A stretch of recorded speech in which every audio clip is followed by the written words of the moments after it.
Today's topic is a question that I've received from many of you, and that is, can I recover without getting any outside help? So stay tuned.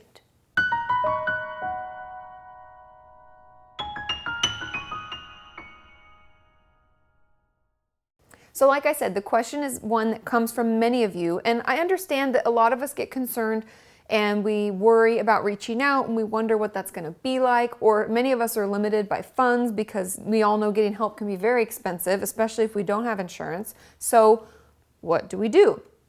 Now, obviously these are just my thoughts, and I'm sure every person you ask is going to have a different opinion, and everybody's, can have their own opinion about this because it depends on their experience. Now, I believe you can recover without getting professional help. However, I do believe it's a lot harder. And I believe that you all are worth reaching out and finding help. And I know that there's help available that is either free through government-funded agencies, whether you're in the States or you're in Europe or any other area in the world. Also, many therapists and many dietitians and doctors, etc., many professionals work on a sliding scale. And a lot of doctors even, I know, people who make more money will do pro bono work as kind of a tax write-off. So you can always ask if they do any pro bono work. And I know as a therapist, I will work on a sliding scale with many of my clients because I know that it's hard and it's expensive, and I pay for my own therapy and it gets expensive. So I totally understand. So that's just because that's what I think, because I think getting help really speeds us along, really gives us the support and the insight that we sometimes struggle with on our own. So if you can, please, please, please look into it. But if that's completely not an option, you completely don't want to or can't or whatever, you can definitely do it. Your best friend would be Amazon.com or Barnes & Noble or whatever bookstore / anywhere you can buy workbooks and stuff. I would encourage you to purchase some various workbooks. Many of them are in my widget at the bottom of my website, katiemorton.com.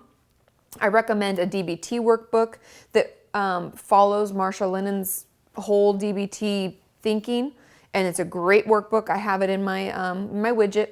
Also, there are some CBT workbooks. There are also some anger management workbooks. There are, I also have my free eating disorder workbook, and I'll be putting out one on self-harm, and I can hope to continually put them out periodically, and I would definitely download those and help yourself to that.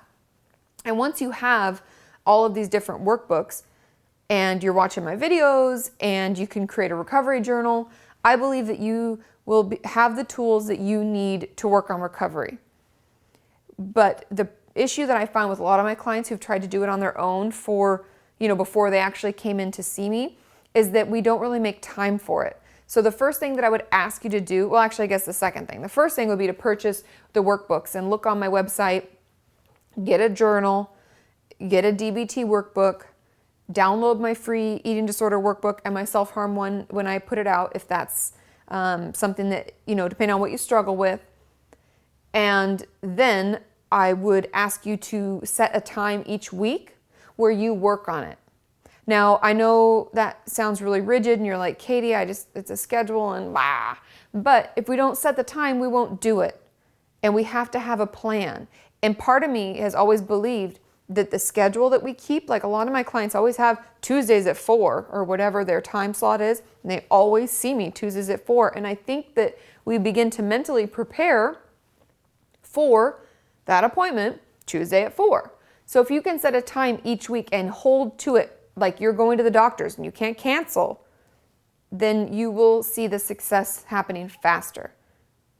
Okay? So yes, it can be done. Yes, it's something that is a little bit harder, but if we set a schedule and we keep to it, and we do no matter what,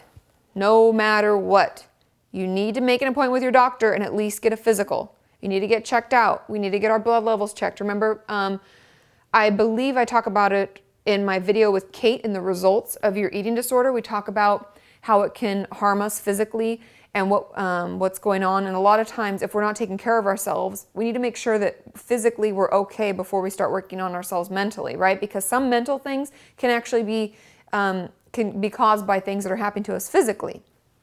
So make sure you get that checked out. Have them do full blood work. Have them look at your electrolytes, your potassium levels, how your different organs are functioning, like your kidneys, your liver, things like that, your heart. And once we know that's okay, at that point, then you can start working on the workbooks once a week. Set aside at least 30 minutes. I would prefer it to be an hour because that's how long I see my clients is 50 minutes. So I would do it just like a schedule. And it can definitely be done. I've had many clients who've done it. For those of you who have, can you please share what books really helped you? What tools helped you the most? If there's a workbook that you like that I haven't talked about before, let us know. The more we share, the more we can help one another. And make sure you get on my website. There are forums, there are there are ways that we can get the support that we may want, but can't afford or just don't have the access to it, right? Because not all of us live in city centers where there's tons of therapists and tons of psychiatrists and eating disorder clinics and things like that. So utilize what's available to you, and we will work together as a community towards a healthy mind and a healthy body. Is it okay? Do you hear me? If I move around, is it like... No, that would be... Do you hear the plane? The plane, the plane. Okay. Listos?